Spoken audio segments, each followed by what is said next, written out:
All right, so let's go ahead and get started. So it is my honor today to introduce Jacob Ravenscraft. He is a dynamic and intuitive leader, and Jacob Ravenscraft is the Associate Dean of Student Services at California Baptist University. He uses training from being certified in an assessment called Working Genius, and his experience is to help coach people towards organizational health and strategic leadership. Jacob has over a decade of leadership experience and is passionate about developing leaders and teams so they can be healthy and as the multipliers for effectiveness and success. So today's topic is how to lead in a remote environment, and I will go ahead and pass it over to you, Jacob. Welcome, everyone. Hey guys, oh man, I am excited to be with you all today. Anytime I'm going to talk about leadership, just an honor and a privilege. So you guys for this opportunity to share. So man, as I think about just leadership in general, I am passionate about people influencing their work environments to be healthy and using that health as an effective way to success. So you'll see this kind of just as a thread throughout today's session, because when you think about work, just do some math, right? Every single week, if you're awake, let's say 16 hours a day, 7 days a week, let's do some math, 112 hours a week. And if you think about most people in higher education, man, you're working 40 to 50% of just the amount of hours that you are literally awake every single week dedicated to work. So when people, man, when they don't like their jobs, or maybe they're frustrated in their jobs, man, it makes me sad. So I want people to enjoy their jobs. I want people to enjoy what they do, enjoy the culture, and be fulfilled in their work. So real quick, we'll just give an overview. In this session, you're going to learn three things. We're going to cover kind of three topics. The first one is this, man, how to motivate your remote team.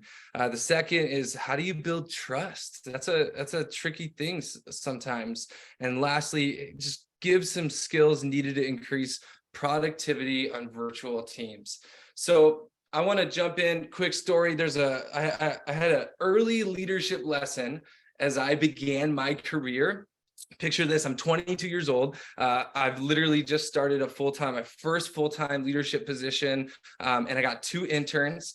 I'm 22 and my interns are 21 and 20. And the 21-year-old had actually applied for my job and didn't get it, but decided to stay on as my intern. So you can imagine that was a tricky dynamic to navigate. So I'm starting with a degree. I'm starting with no professional experience whatsoever. I'm just leaning on like my social skills as an extrovert. I'm leaning on my work ethic that I inherited from my father. And man, I'm leaning on maybe a little bit of leadership experience as a captain of my university soccer team. So I don't have much. And I immediately start leading work from just literally only a work standpoint, not a people standpoint. I started meetings with just jumping right into to-do lists. And my only vision for work is, hey, we'll take a break and we'll catch a breath when the work is done. The problem, we always found more work. So we were never taking breaks. So I was just quickly getting my turns to burnout. I was driven for success, but I didn't have an understanding of like development. I didn't have an understanding for vision or team when it came to the workplace. And here's what happened. I quickly earned a reputation of a bulldozer. Because when I showed up to my office, the only thing that I could see was work, not my team. And so when my boss told me, hey, guess what reputation you have? You've gained the reputation of a bulldozer. I was wrecked, right? I hated hearing that. But of course, man, that motivated me. I was determined to change it. So real quick, just some few quick early in my leadership career things I learned. I learned that my team needed to know that they were seen before I gave them work. So maybe that was just like, hey, what's highs and lows? What was the highlight of your weekend? What's something that you're looking forward to? I know I needed to pivot, and I needed them to be seen before I gave them work. The second thing was this, that they needed to know that the work mattered for our mission. They needed to be able to recognize, okay, this work matters for our mission, for why we're here. How is it relevant? How does it connect?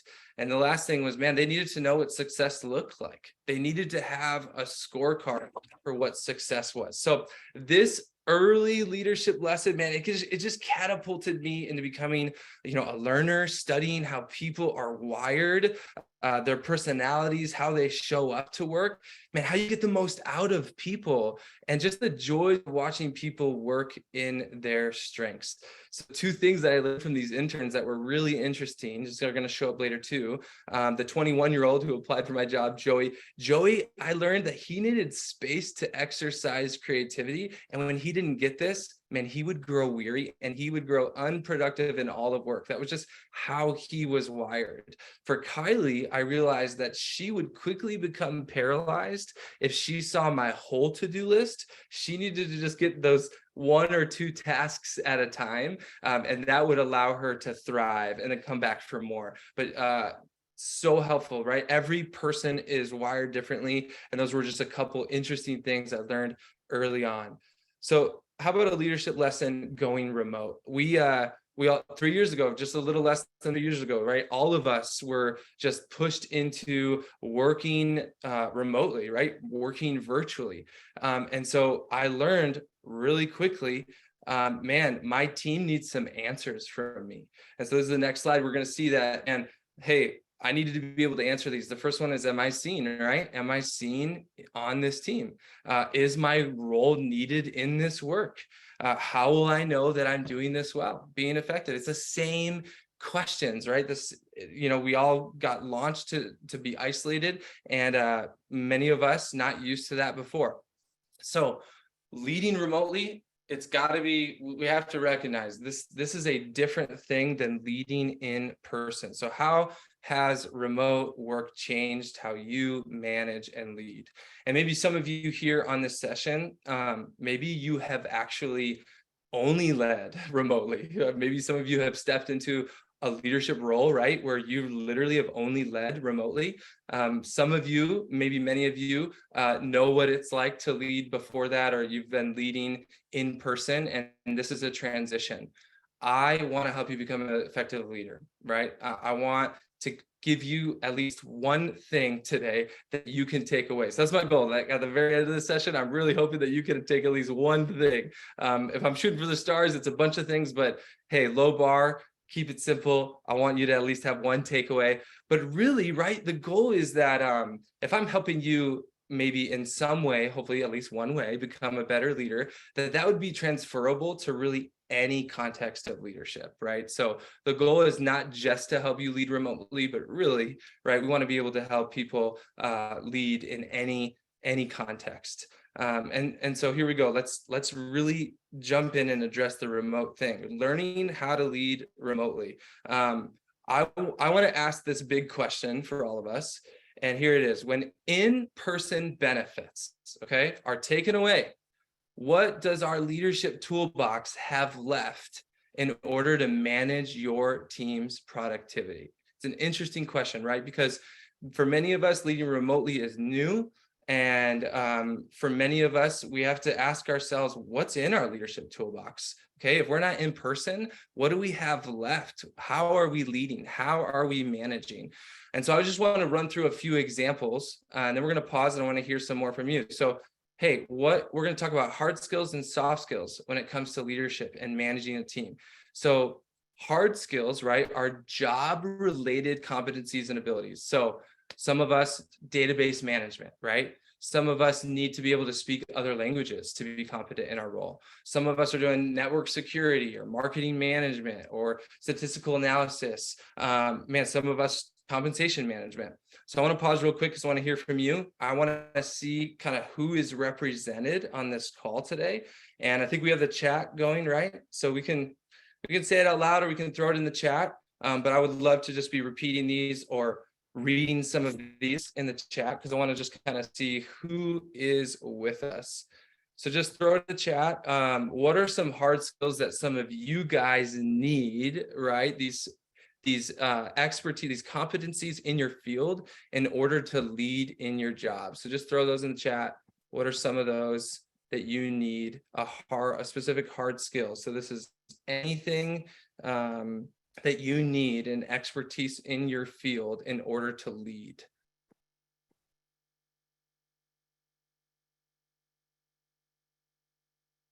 Let's hear from it. Database. Yep, there we go. Project management. Love it. What else?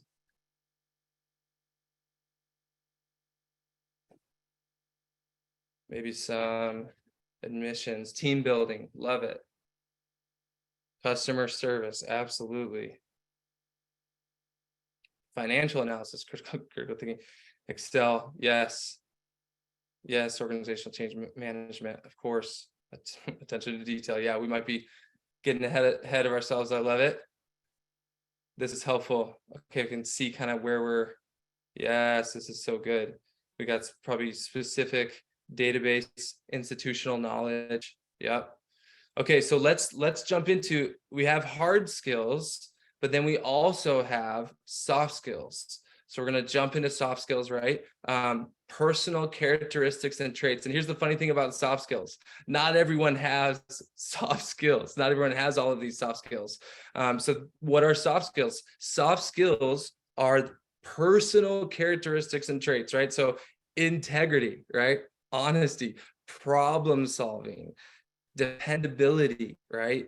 Empathy, teamwork, adaptability. So some of you kind of gave some examples of those as well, but throw in some more. Like, think about this. Throw these into the chat. When you're following a leader, what kind of personal characteristics do you appreciate in leaders when you're following them, right? Maybe another one is humble.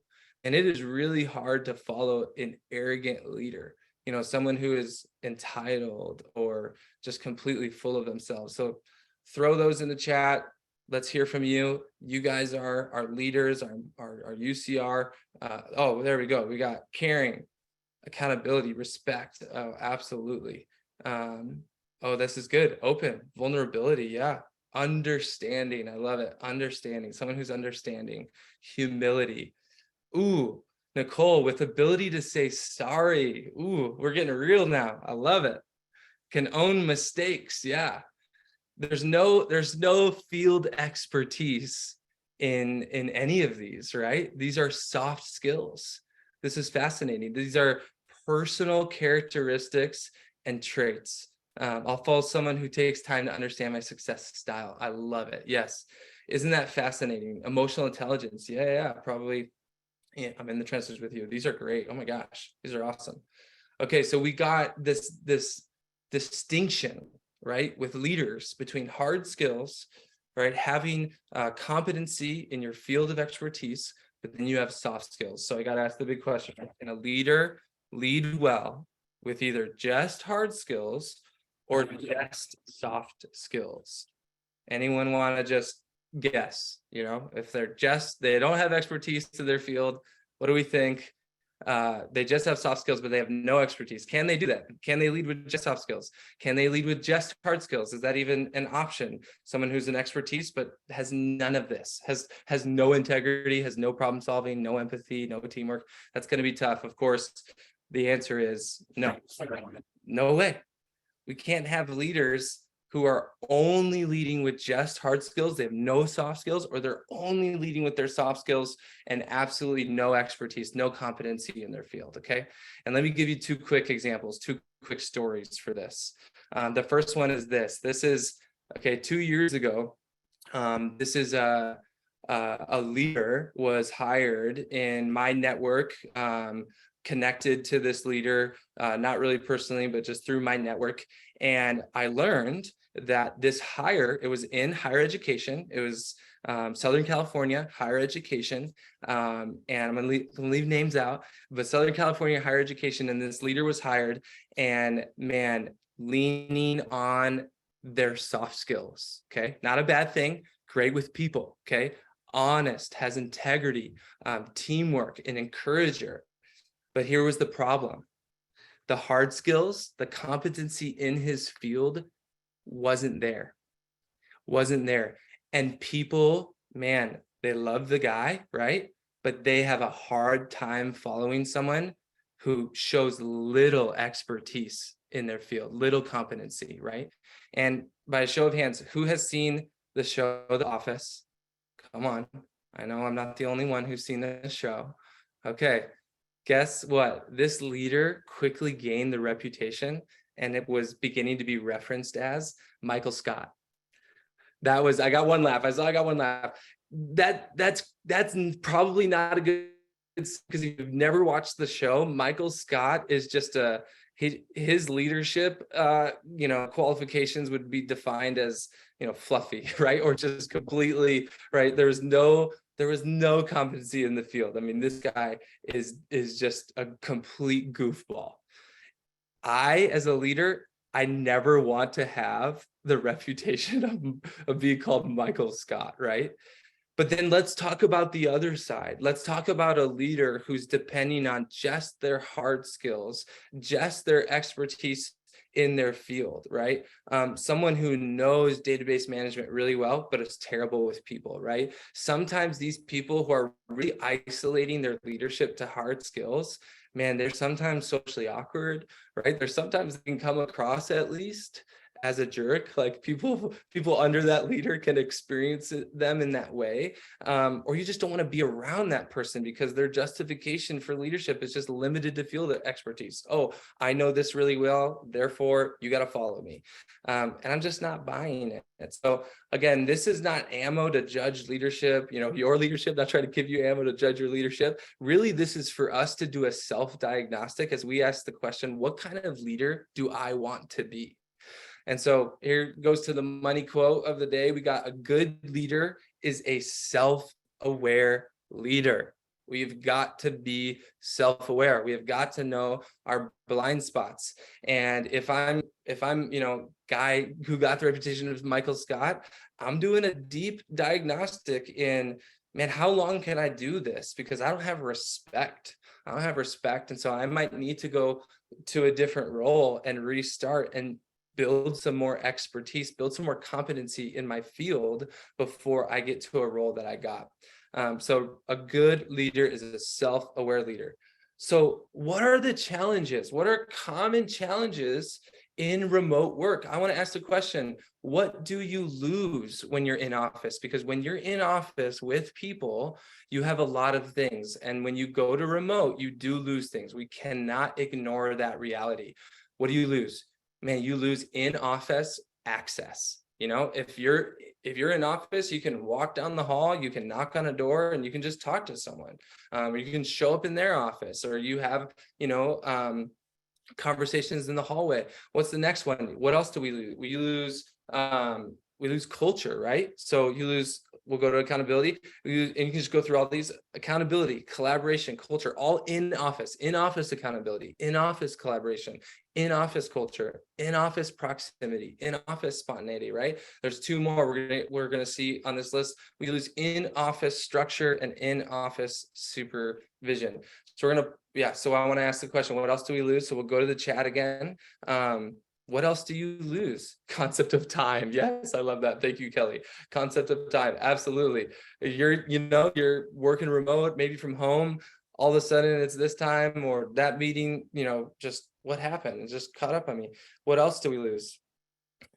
There's a lot that we lose when we go remote, and there's hope. Don't worry. We're not going to end on this dark, sad reality here. Sometimes, we're not interacting with people. We can, thank you, Dora. I love this. Social skills, boundaries. Yes. Totally different world when we go remote. These are a lot of things that we're losing. Sense of connection. Yes. I love that you brought up the collaboration again, and especially that spontaneity, right? There's sometimes so much that happens, an idea pops in your head and then you turn and there's someone that you can talk to about it right then and there. Just that spontaneity, that collaboration with other people. So we can admit, right, we lose a lot. Sometimes we lose drive. Sometimes we lose motivation. Yeah, because we can be motivated just by seeing other people work right there in front of us. They're working. Oh, I'm going to go work. That's helpful. That's encouraging. So we lose a lot. We can lose a lot. And it's not the end of the story here. We keep pushing through. So let's get into this motivation part, because I love that we just saw from Martha drive and motivation. And hey, point number one of today's session is, man, we want to be able to learn, how do we motivate our remote teams? Okay, when you're leading a remote team, there's one thing that you have to have in order to be successful.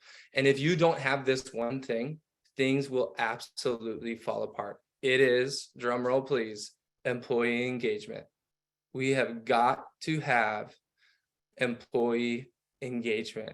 Oh my goodness, this is so important. So that's the next slide. You'll see this employee engagement. We're going to go to this next slide. I want you guys to see. There's a leadership expert. His name is Patrick Lencioni. He wrote this book, The Truth About Employee Engagement. I highly recommend it. You're going to get 2 more book recommendations by the end of this session. Man, The Truth About Employee Engagement. This is gold right here. This is absolute gold for managers and for leaders. And we're going to jump right into it. There are feelings that people have when there's unengaged employees. And the first one is this, that they feel anonymous. Okay, right? If you feel anonymous in your job, it's going to be really difficult for you to be engaged in your work. Okay, this is massive, right? If you feel like you're not really seen, remember back to my interns, back to my 2020, right? Everyone's launched into working remote. Man, my team was wondering, hey, am I seen here? Or am I just logging into this, pointless meeting? The second is this, irrelevant. Unengaged employees, they're feeling irrelevant, right? They're not engaged in their work because they feel irrelevant. The last one is a measurement. This is interesting, right? That they can't understand, they don't have a scorecard for what success is. And it all leads to these 3 combined: job misery. So if I feel anonymous, if I feel irrelevant, if I have a measurement in my work, of course, I'm going to be miserable, right? I'm going to be absolutely miserable. Now, here's the deal. Job misery, we're just going to take a little side tangent here to talk about job misery. It really has nothing to do with the type of job it is. And I'm going to give you some examples to kind of show this point a little bit. It has everything to do with personal fit for employee engagement. Now, let me give you some examples. There's people who are playing professional sports. Okay. You could have a miserable NBA player. You can have someone in the NBA, for example, right, who's absolutely miserable, but the security guard at the arena loves his job. He's so fulfilled. Okay. Why? Because, man, he is known, maybe, right? He has relevance to his work. He knows what success is. So he's engaged. You have this employee who's engaged. You can have a person on the basketball team who feels anonymous on the team, who doesn't understand what his specific skill set in basketball, how it's relevant. And then he doesn't know what success is because of the way that the coach is leading. Man, you can have anyone. You can have a miserable marketing executive making tons of money, but the secretary for said marketing executive loves their job, right? They have employee engagement. These things are addressed. These signs are addressed. Man, my college roommate, anesthesiologist at USC, guys, he's making good money, better than me, right? He's making really good money, $250,000 a year. This guy is killing it, just quit his job because he was miserable. I mean, think about that. Was wild to me, mind-blowing to me, because he was pursuing something that he loved. So that was so fascinating that you can have a really massive paycheck and still be miserable in your job. So this is about this personal fit for employee engagement. Do you have these things? So ideologically, right, there's all these jobs that people talk about. When you're a kid, you get asked, what do you want to be when you grow up? And you might just think, yeah, if I'm a doctor, a lawyer, a professional sports player, I'll love it, of course, right? I'll be happy. But you could actually hate your job. It's possible. It's possible for literally anyone to hate your job. So know this. If anyone on your team, as you begin to think about your teams, if anyone on your team is disengaged, detached, isolated, or apathetic, they're most likely experiencing some of this job misery or some of these signs. They might feel anonymous. They might feel just irrelevant, really. They might have a measurement and not know how to measure success. And then inevitably, you're going to lose productivity from them. All right, so let's go back. Let's review. Remember, we're talking how to motivate your remote team. Okay, so we're going to get to that a little bit more. Don't worry, we're going to get to how to build trust, and we're going to get to some skills needed to increase productivity on virtual teams. So the result, let's jump in again. Let's finish how to motivate. I want to land the plane here. How to motivate your remote team. It addresses the 3 root causes of job misery. So just in summary here, right? You have this feeling of, I feel anonymous, right? What's the answer? You got to be known by your boss and your team. Okay. If you're an employee, you have to have some sense of being seen, being known by your boss, and being known by your team. If you feel like you're just not really a part of it, it's gonna be really hard to get that employee to be productive. The next one is, man, you got to have a relevance, right? You got to feel relevance to your job. People need to know that their job matters, right? There has to be a connection from the work and the level of satisfaction. So you gotta have that there. You gotta have that connection. And lastly, a measurement. This one is big, right? You gotta have clear metrics for success. People have to be able to gauge progress. They got to be able to gauge that and contribution. Okay. And so if the target is always changing, this one's really, really important, because I think a lot of leaders can, this is sort of the misconception that it's just like, oh yeah, you're doing good, and you think that you've communicated this, but really your employee's scorecard is actually just your opinion, and it's subjective, and that is difficult. If the target is always moving for success, man, that's going to lead your employees to some job misery. There's going to be some dissatisfaction there. Okay, so we got these, we're going to address them, and we're going to, real quick, let's say we address them. Let's say we address these things, and maybe was someone on our team who felt anonymous and didn't get that job relevance and didn't have the scorecard. And now you're like, you know what? Oh, this is great. You start doing this. You start seeing all these team members. I mean, this is just a good check-in, just to add even to a performance review and say, hey, do you have this? Do you feel like you're seen? Do you feel like you understand? Could you answer the question of, what it looks like to be effective in your role? So what are some benefits? First, increased productivity. Of course, right? You're going to gain enthusiasm. You're going to get employees who are beginning to become more passionate, who are delivering more quality because they have a sense of ownership. That's huge. That's a massive benefit. Greater retention, right? People want to keep a fulfilling job. So if they feel seen, they get the relevance, they know that they're doing well, or they know when they need to make a correction, man, they're going to enjoy a fulfilling job, and they're going to easily attract other people, other quality people to be on that team, because they're hearing this person say, yeah, I like my job. And I have a boss who, man, they give me just clear metrics for success. So I know when I'm doing well, I know when I need to make a correction. It's great. I'm seen by my boss. My boss knows my name, is investing, developing me, and I feel very much a part of the team. It's very fulfilling. And the last one is this: sustainable cultural differentiation. Man, this is culture, right? Is that inevitably employees take more interest in each other when they like their job. So good, right? If you're miserable in your job, it's going to feel so difficult. You're going to have zero motivation to go help someone else, right? If you're miserable in your own job, you're just thinking, how can I not be miserable in my job? But if you're loving your job, if you have clarity in your role, you're seen, right? You have all of these 3 things. It's going to be much easier for you to also go encourage and help another person on your team. It's just right. It becomes contagious. So I want you guys to see this. That's my best advice, my best suggestion when it comes to motivation. I think that these are the keys to success when it comes to motivation. That people, man, they're known by their boss and team, they have job relevance, and they have these clear metrics for success.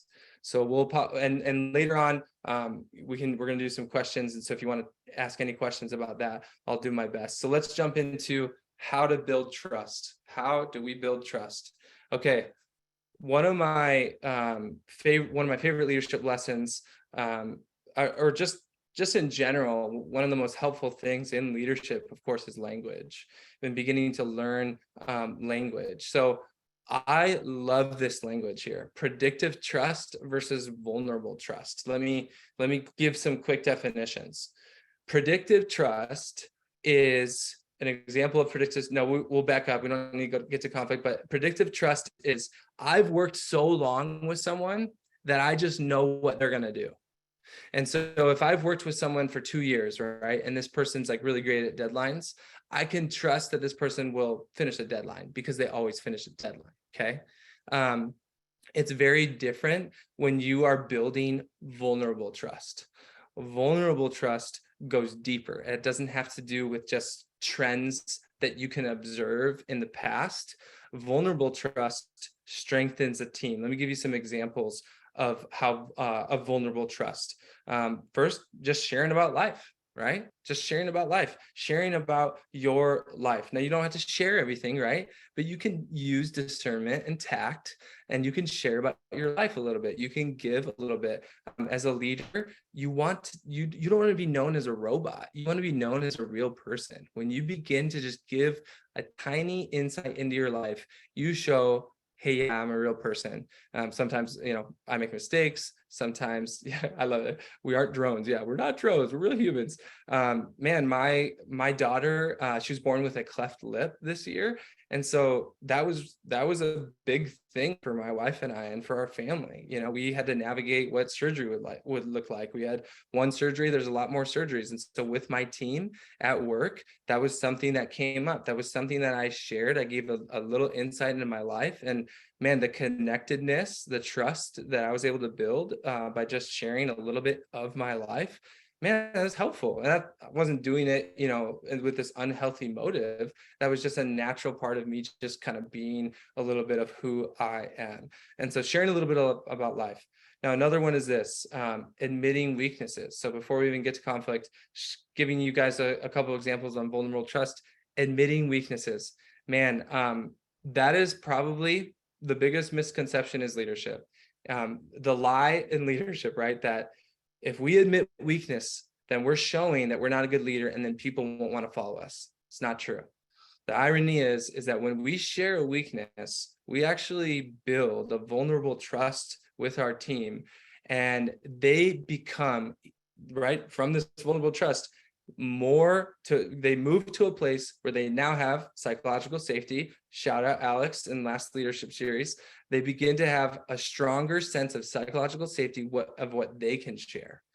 It's a beautiful thing. And so when leaders do this, I love the quote, leaders should go first in vulnerability and last in opinions. First in vulnerability and last in opinions. And so when leaders can admit weaknesses, my goodness, it actually creates an environment where you have a really healthy communication climate, and it builds vulnerable trust. And so I actually got some feedback, some weaknesses, feedback from my boss about a year ago. And I was like, you know what? I don't want to tell anyone this, but I shared these specific weaknesses that my boss brought up to me with my team. And I didn't want to, right? I didn't want to at all, but I shared those with them. And I said, look, I want you guys to know that my boss brought these up to me, and man, I agree with them, and I want to work on these, and I want you to know. And I want to invite some accountability there, which we'll get to later. And then the last example of just vulnerable trust opposed to predictive trust is similar to weaknesses, leadership insecurities. I'll say one right now. I love just being really open and raw about this. Hey, I want to be liked. I don't know what leader, doesn't want to be liked. There are some people who say things like, I don't care what people say about me. I don't care if people like me or not. I think that's fascinating. I want to do a human case study on those people. I just think that's really interesting. But I like just saying, yeah, the reality is, of course, as a leader, yeah, I want to be liked. And also I can share in leadership insecurities. Yeah, sometimes I can be intense, right? I can be intense as a parent too. That's an insecurity. And so we can share those things. So just giving you guys a little difference between these two things. What else? Conflict. How do we build trust? Conflict. This might be surprising. This might be surprising to some of you to see, why in the world is conflict? Shouldn't we avoid conflict at all cost? Well, guess what? There's something called ideological conflict, guys. Ideological conflict. Oh my goodness. So here's what we do sometimes in work settings. We think that if we disagree with someone, if we have any sense of conflict, an ounce of conflict, right?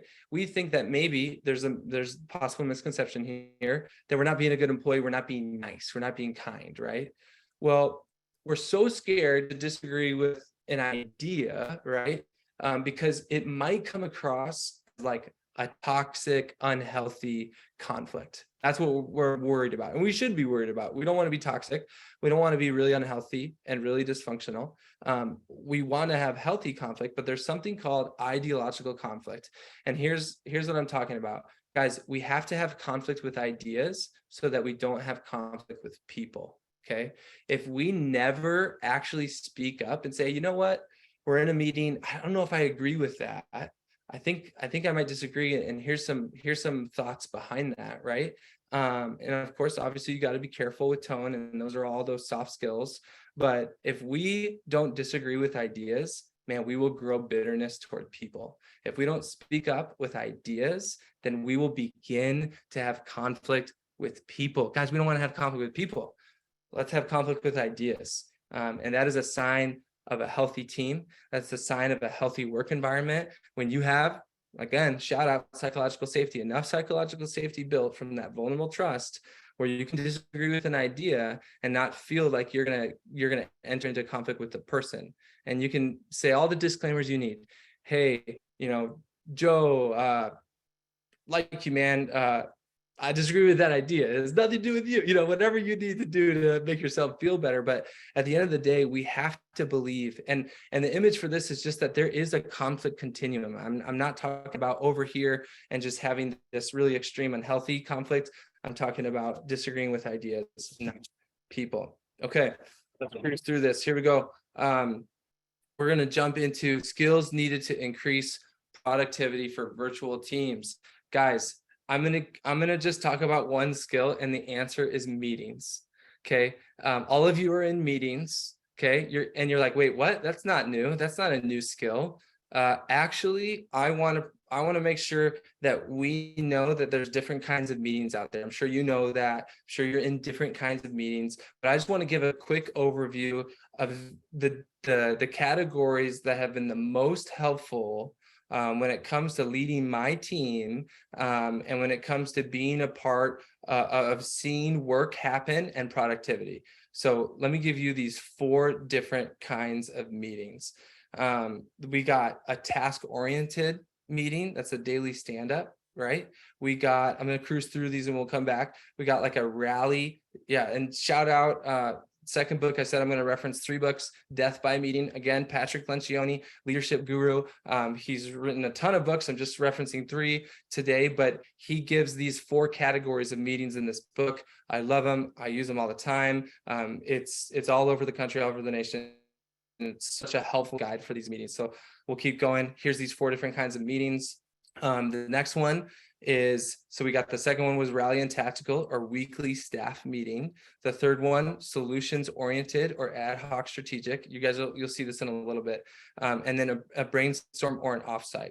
So here's one of my quotes about meetings that I love. Meetings are the playing field for ideas or the graveyard. The meetings are the playing field for ideas or the graveyard. What do I mean by that? Guys, meetings, that's when decisions are made. You get in a meeting, you make a decision, right? So meetings, they can be the playing field for ideas, or that's where ideas go to die. Come on, someone raise their hand with me. You've been in a terrible meeting before, an ineffective meeting. I can't be the only one. Give me some hands raised. Anyone else? Am I the only one? Thank you. We've been in a meeting. You ended the meeting and you literally thought, what did I just do? Can I please have that hour back of my life? Oh my goodness. I'm seeing the hands raised. I love it. Thank you for making me not feel crazy. I appreciate it. So the breakdown. So Alex, help me get to the daily check-in, I believe, is that first meeting. Yes. Here we go. So there's 4 components of the daily check-in. Guys, I cannot recommend the daily check-in more for remote work. It is one of the most, I think, just absolutely helpful. So there's a few different things, right? You see these 4 things. purpose and format, keys to success, what constitutes a miss and how long is it? So if you're a leader and you have a team, so let's say you're a leader and there's 8 people on your team, right? You are going to have, I know it might be hard to believe, a 5-minute long meeting. Okay. It can literally be 5 minutes. And everyone's prepared before you show up, but you log on at an agreed time. And here's what you do. What's the purpose and what's the format? You just share your most priority meetings, no more than 3. And I'm not talking about a meeting you have every week. Let's say it's a special meeting. So you're like, oh, hey, I'm meeting with this person. You share that. So you share your daily schedules or relevant meetings, no more than 3. And even with that, when you might not be in the office, like, hey, I'm not going to be in the office tomorrow. You share daily activities. So, hey, my top 1 to 3 things that I'm working on a day are boom, boom, boom. And then that's it. It's not a time for follow-up questions. So if someone brings something up, and this is where this meeting goes wrong all the time. Someone brings something up and they're like, oh, yeah, I got to ask you a question about that. And they do what's called hijacking the meeting. No, we're not here for follow-up questions right now. We're just going around and we're doing our check-in, and that's the purpose. And this is the format. It's not a time for follow-up questions. What are the keys to success? Hey, if you're in person, you're not going to sit down, but remote, you're maybe standing up too. I recommend standing up. You're not sitting down. This is just a quick, you get in, and you're going to keep it administrative for the day, and you never cancel. Even if only 3 people can show up, you never cancel. You just always have this meeting. So those are the keys to success. Keep it administrative, never cancel, always do it. I mean, this is just a recommendation, right? You don't have to do this, but it's a daily check-in for your team. Next is what constitutes a miss. Okay, yeah, if you're on vacation, if you're at a doctor's appointment, right? Or you have another really significant meeting that you couldn't plan a different time. And so it makes sense. Yeah, you're not going to have everyone every single day. Maybe have someone do it. But what you'll see, what happened with my team, is if someone was going to miss, usually not for vacation, but for a different meeting or for a doctor appointment, and they'd be in later, they would still send their top 1 to 3 things that they were working on for that day, or any really important, pertinent meetings that it would be helpful for everyone to know about. And I love that ends up just happening naturally when you begin to have this daily check-in. It builds synergy with a remote team, right? Who don't see each other in person every day, right? Because we lost in office, all of those things, that long list. And then of course, how long is it? It's 5 minutes, max 10 minutes, sometimes 10, depends on how big the team is. But man, this is such a helpful contributor to the team, to communication, to awareness, to building and strengthening the team, building accountability on what you're doing every day. Beautiful, believe in it. Some of us are like, oh, I hate that. I had some people on my team who are like, that's so dumb. We started doing it. Everyone loves it. It's really helpful. What's next? So we got the next meeting, the rally and tactical or weekly staff meeting. This is really common. The rally, the tactical, hey, we're going to get through some tactics. We have a weekly staff meeting. One of the biggest mistakes in staff meetings is that we hijack staff meetings, and then we launch ourselves into a brainstorm. Don't do that. Go to the next one. We have strategic ad hocs. I highly recommend keeping your staff meeting to your staff meeting. Have clear boundaries on what that is. And from your staff meeting, if a problem comes up, you plan a solutions-oriented meeting, okay? Don't go into the solutions-oriented meeting in the middle of your staff meeting, because sometimes not everyone needs to be in the solutions-oriented meeting or the strategic ad hoc, right? Have your staff meeting, have clear boundaries about what your staff meeting is, what it's not, how you're going to rally the team, how it's going to be tactical, but don't go to brainstorms, don't go to solutions.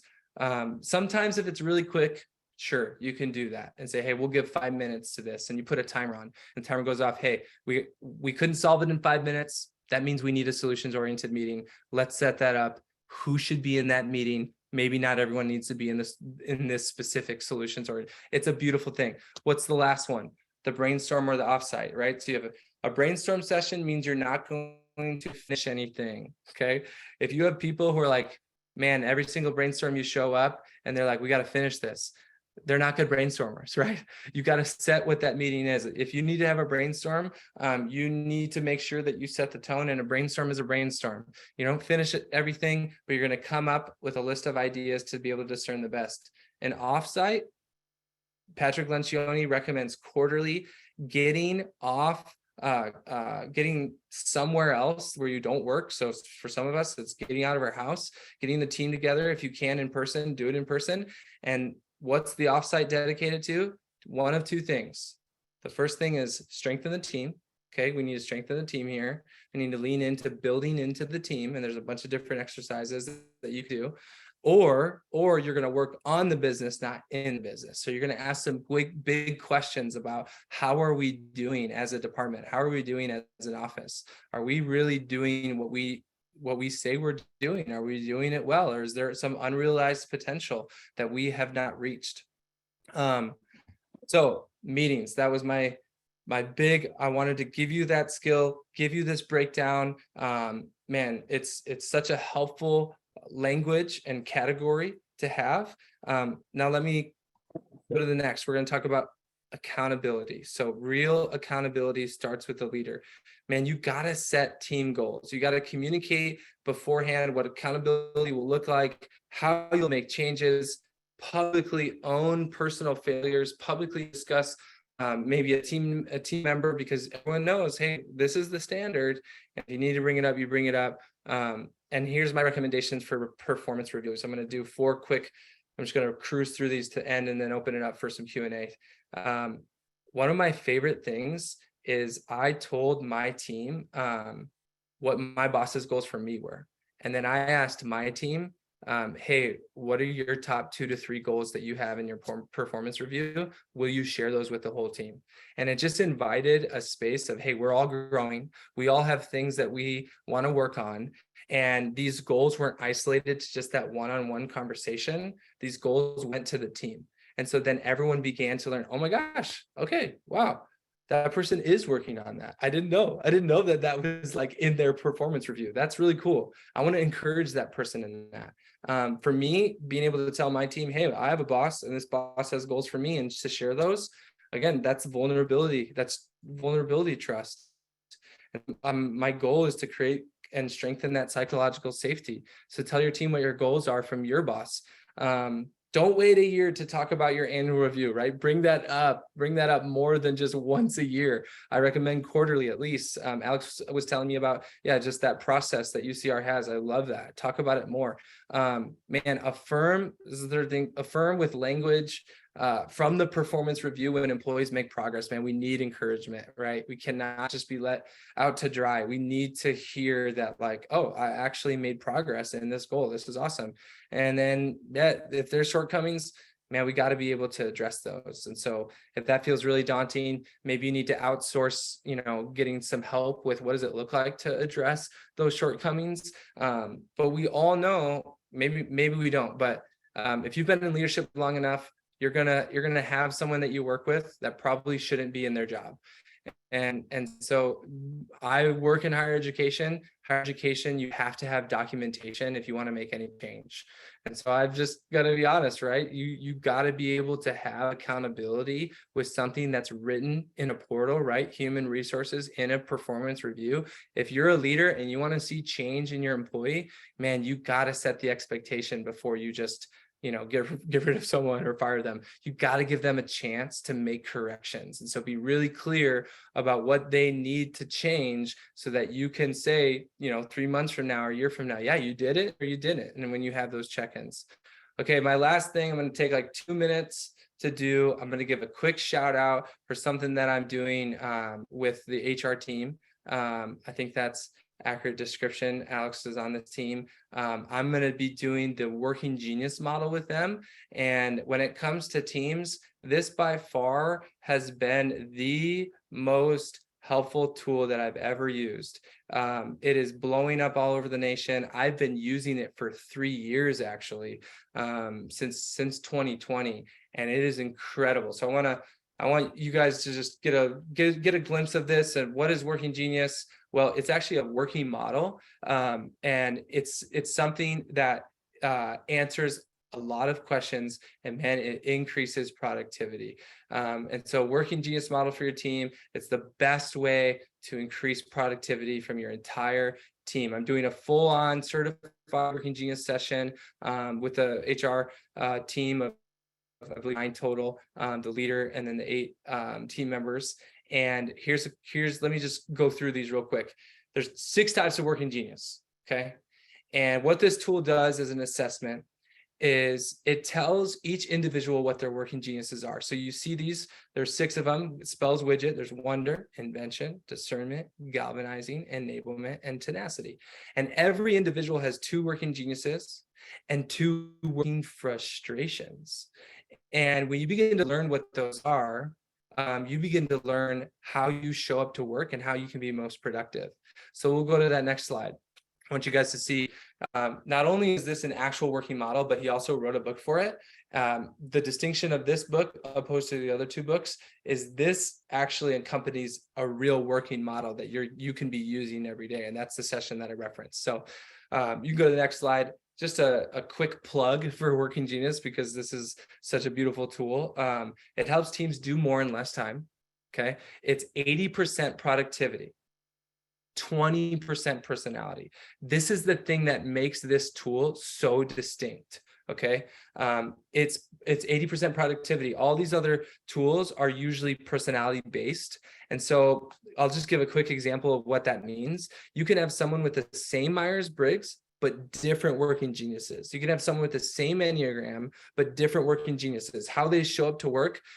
Definition of a working genius is something that brings you joy, fulfillment, and energy.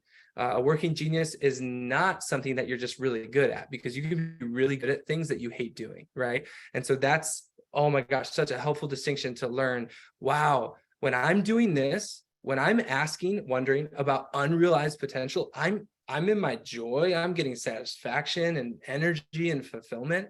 When I have a to-do list that I have to finish every single day, yeah, I can do that. It's not a competency question. I can do it, and I always do. I always finish, but the thing is, I don't get joy from that.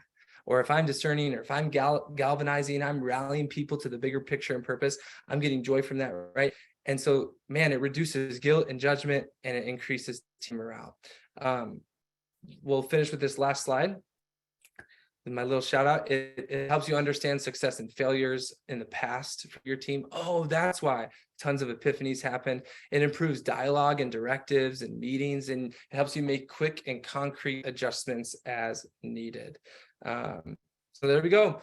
That is my little plug for Working Genius. There's so much more, but it is, again, Working Genius. If you want to talk more about that, I'm definitely open. Alex can maybe even talk a little bit about that too. But let's just jump to questions. I don't know if anyone has questions. Just left some time at the end here for any questions that anyone might have.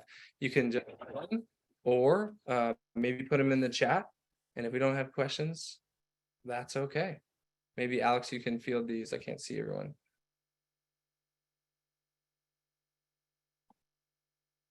Yeah, sounds good. Thank you so much, Jacob. If anybody has a question, please feel free to come off mute or put it on the chat. We have about 5 minutes left. So anything that you're thinking about, we have Jacob here. And we'll do this.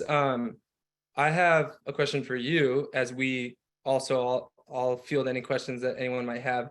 Would love just to hear, does anyone have one takeaway? So if you have one takeaway from today, put in the chat. Man, that would just be cool to see for other people as well, to see, oh man, okay, that's cool. That was your takeaway. Yeah, book recommendations, love it. Yeah, those books are amazing. Love it. The check-in, yes. The check-in, I love the check-in, big fan. It is such a helpful thing for a team. Yeah, make sure everyone is seen. I love it. Predictive trust versus vulnerability trust. Yes. Yes. Boosting that employee engagement. Yeah, different types of meetings. Oh my goodness. Those categories are so helpful.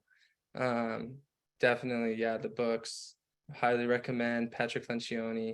Conflicts can be good. Yeah. Let's have conflict over ideas. Let's not have conflict with people, but the ideas that we're discussing. Let's make decisions. Let's make the best decisions, right? Not just settle for the first idea, but let's have some good ideological conflict. We don't need to go to toxic, right? We don't need to be dysfunctional.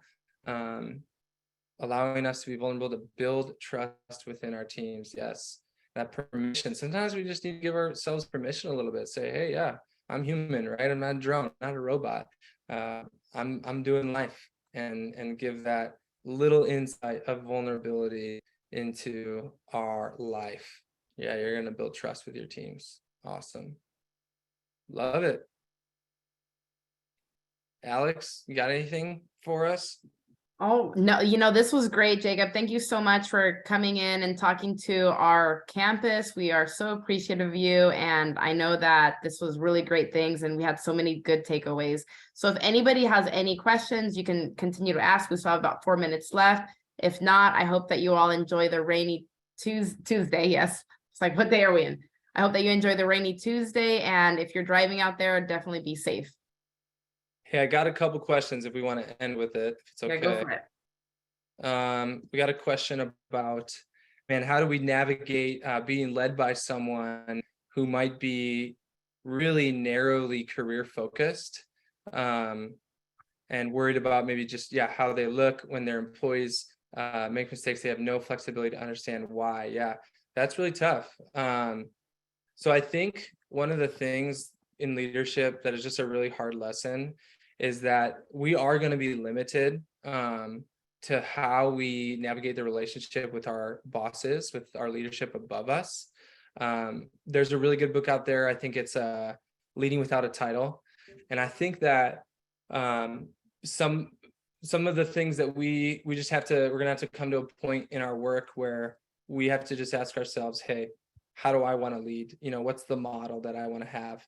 And I think that over time, you might be faced with a decision if you're being led by a leader or a boss that's hard to follow. You might come to a fork in the road moment where you have to ask yourself, man, am I okay with continuing to follow this leader? Or do I need to get into a different work environment?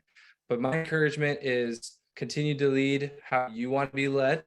And I have seen leaders change how they lead because they saw their employees that they lead and how they interact with their team. So that's a tough one. I love it though. Appreciate the thinking deeply on this. One more question. How do you work with a manager that is a bully, continues to harass you?